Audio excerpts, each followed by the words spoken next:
Dans cette vidéo, tu vas voir 3 conseils qui vont t'aider à avoir un avis SCAC favorable en entretien pédagogique.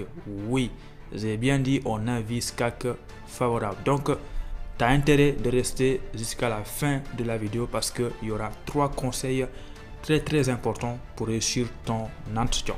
Donc, surtout, n'oublie pas de me laisser un petit like parce que franchement, moi, j'aime les aimes, voilà, même si c'est pas français. Donc, est-ce que tu es prêt pour voir tout ça? Allez, c'est parti!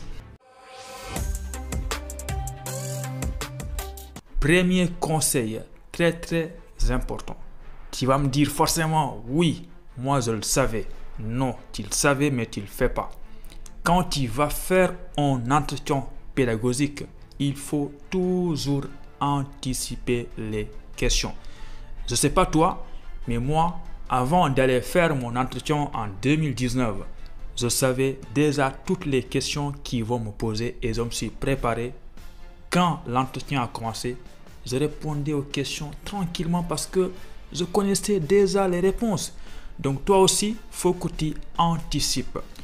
Tout à l'heure là, je vais te dévoiler les 4 questions à connaître avant d'aller en entretien. Mais déjà, il faut que je rappelle une chose importante. Quand par exemple, tu es resté une année sans étudier ou bien dans ton bulletin, il y a des matières où tu as vraiment foiré, tu as obtenu une moyenne très faible. Tu vois les choses comme ça. Ou bien actuellement tu es en L3 et tu viens de postuler sur Cambisens en L1. Quand tu as des choses comme ça dans ton dossier, faut que tu te prépares à l'avance. Faut que tu aies la réponse à la question. Ah, peut-être qu'ils vont me poser la question pourquoi je suis en L3 et j'ai postulé en L2. Voilà, donc toi tu dois avoir la réponse à cette question-là. Et pareil, par exemple, quand tu es resté une année sans étudier, il faut aussi avoir la réponse à cette question. Parce que imagine, tu arrives à l'entretien devant la personne. On te dit, monsieur, je vois que vous êtes resté tout 2019 sans étudier. Qu'est-ce que vous avez fait? Là, évidemment, tu vas répondre.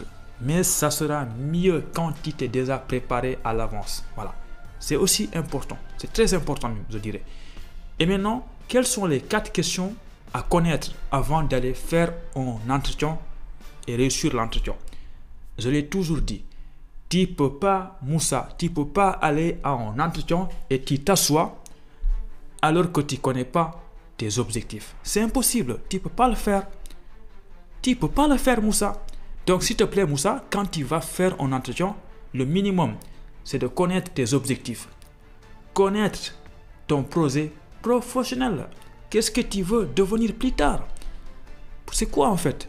Et s'il te plaît, Moussa, quand tu veux être un ingénieur en mécanique, le minimum, c'est de connaître le métier. Tu ne peux pas aller en entretien, dire que tu veux être médecin, alors que tu ne connais même pas le travail d'un médecin. Donc, s'il vous plaît, vos projets professionnels, que vous soyez en droit, géographie, histoire, philosophie, sociologie, quand tu as un projet professionnel, il faut le comprendre. Parce qu'on peut te poser la question, c'est quoi ce projet professionnel-là? Donc attention s'il vous plaît. Donc tu connais tes objectifs, tu connais ton projet professionnel. Toi, Moussa ou Ahmed, tu as un objectif de venir en France. Tu veux quitter le Djibouti ou bien le Bénin, tu veux aller en France. Pourquoi? Qu'est-ce qui te motive? Tu ne peux pas aller en entretien, tu t'assois alors que tu n'as pas la réponse à cette question. Tu vois, s'il te plaît. Et la dernière chose, quand tu as un objectif de venir étudier en France, avant d'aller en entretien, il faut connaître la vie étudiante en France. Quand je dis la vie étudiante, il faut comprendre les choses telles que le logement, le prix du loyer, voilà, logement course, la prise en charge. Tu ne peux pas aller en entretien, tu t'assois, alors que tu ne sais même pas combien il te faut par mois pour étudier en France. Imagine, on te dit, Moussa, est-ce que vous savez le montant minimum exigé pour un étudiant pour vivre en France? Et tu dis, je ne sais pas. Là, je ne sais pas, ça veut dire que tu n'es pas prêt pour partir en France. Tout le monde doit savoir que c'est 615 € par mois. Voilà, donc ça c'est le premier conseil. Il faut anticiper les questions qui vont te poser en entretien pédagogique. Comme ça, tu vas répondre facilement. Monsieur, est-ce que vous êtes prêt à passer au conseil number 2? Le conseil number 2 est très très important parce que c'est ici qu'est né le motif 4. Est-ce que vous connaissez le motif 4? Je vous explique. Le motif 4, ça veut dire quoi? Que toi, tu veux aller en France, mais pas pour étudier, pour autre chose. Et c'est normal, parce que les étudiants, ils racontent n'importe quoi à l'entretien. C'est quoi le conseil 4? Le conseil 2, excusez-moi. Le conseil 2 nous dit que il faut toujours montrer lors de l'entretien que vous allez en France parce que vous avez un projet précis, que vous avez un objectif à réaliser. C'est ça qui vous pousse à vouloir aller en France. Attention, je m'explique, il y a deux choses. Il y a des personnes qui vont en entretien, quand ils parlent, tu vois automatiquement que cette personne-là, elle a un objectif. Son objectif, c'est d'aller étudier en France, voilà, et réaliser son projet professionnel.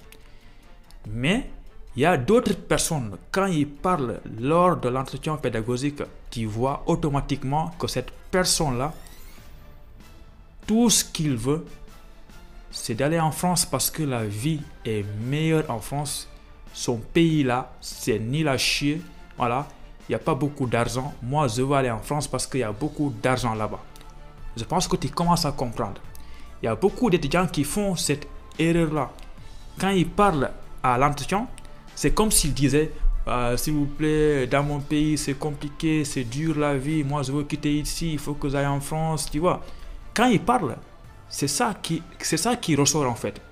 Donc toi, mon ami Moussa, s'il te plaît, attention à toi. Parce que quand tu vas en entretien et que tu commences à parler et montrer à la personne qui te pose les questions que toi, tu veux aller en France parce que la France a une meilleure vie que ton pays, évidemment, tu n'auras pas un avis favorable. C'est ici que le motif 4 prend sa naissance.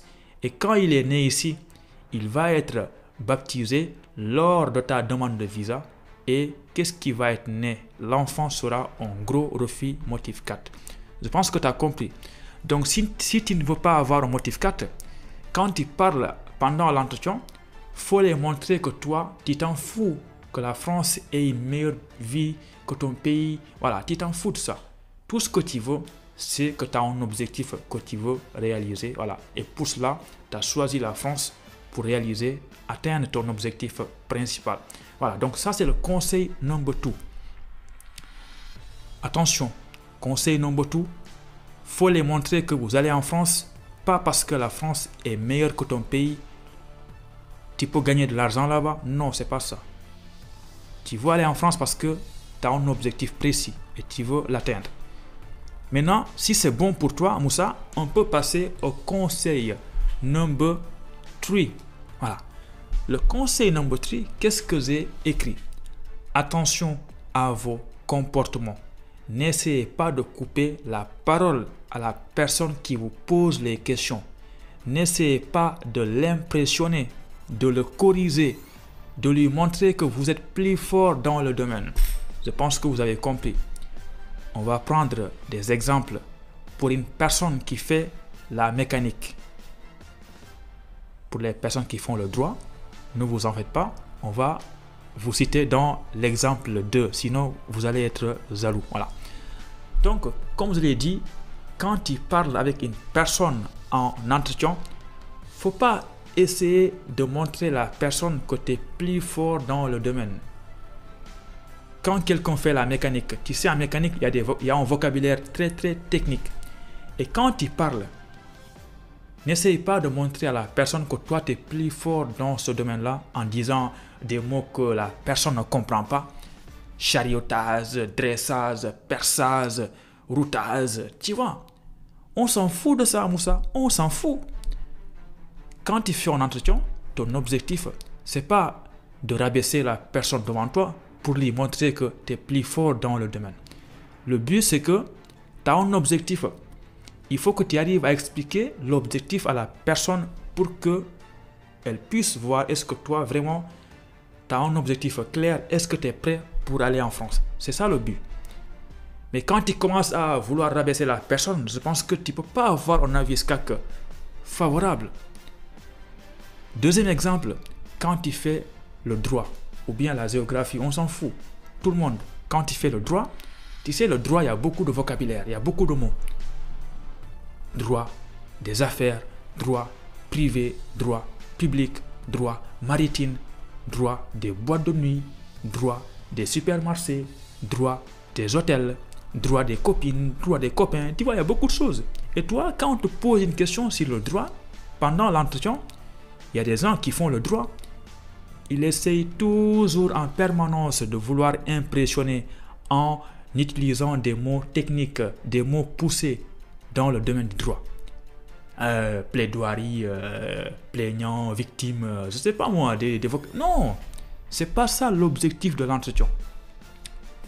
Écoute s'il te plaît, Moussa, quand tu fais un entretien avec quelqu'un, déjà, tu ne sais pas est-ce que la personne avec qui tu parles, est-ce qu'elle connaît ton domaine, est-ce qu'elle connaît bien. Donc, il faut être simple et clair pour permettre à la personne de comprendre. Parce que si elle ne comprend pas ce que tu racontes, elle n'aura pas envie de te donner un avis SCAC favorable. Voilà. Parce qu'elle peut penser que cette personne-là, elle veut aller en France, mais elle ne sait pas. C'est pas clair dans sa tête. Donc ça, c'est mon conseil number 2. Imagine dans la vie quotidienne, parfois quand tu parles à tes amis, forcément tu as un ami qui connaît bien une chose en particulier. Et parfois quand il parle de cette chose-là, elle est chiante en fait, parce qu'elle parle trop, parce qu'elle connaît mieux que toi, elle va vouloir t'impressionner. Et tu sais que ça c'est chiant. Et c'est exactement la même chose quand tu fais un entretien et que tu commences à parler du vocabulaire technique dans ton domaine pour impressionner la personne qui te pose les questions. C'est trop chiant. Donc oublie ça. Voilà. Petit résumé. Voilà. Premier conseil, il faut toujours anticiper les questions avant d'aller à un entretien. Si tu veux avoir un avis SCAC favorable. Deuxième conseil, il faut toujours montrer que vous voulez aller en France parce que vous avez un objectif précis. Pas parce que la France a une meilleure vie que ton pays. Attention, c'est ici qu'est né le motif 4, refus de visa. Et troisième conseil, attention à vos comportements. Ne coupez pas la parole à la personne qui vous pose les questions. N'essayez pas de l'impressionner pour lui montrer que vous connaissez mieux votre domaine que lui. Voilà, parce que ça vous nique les choses. Ça vous dirige vers un avis SCAC défavorable. Voilà. Donc, merci à vous tous. N'oublie pas de me laisser un petit like parce que moi, j'aime les aimes. Et abonne-toi si tu es nouveau parce que l'entretien, c'est pas fini. Les vidéos vont arriver. Il y aura d'autres conseils qui vont arriver. Donc, reste branché ici. Et moi, je te dis à très bientôt et bonne chance à toi dans tous tes projets. Allez, ciao. C'était Elibra, votre youtubeur préféré.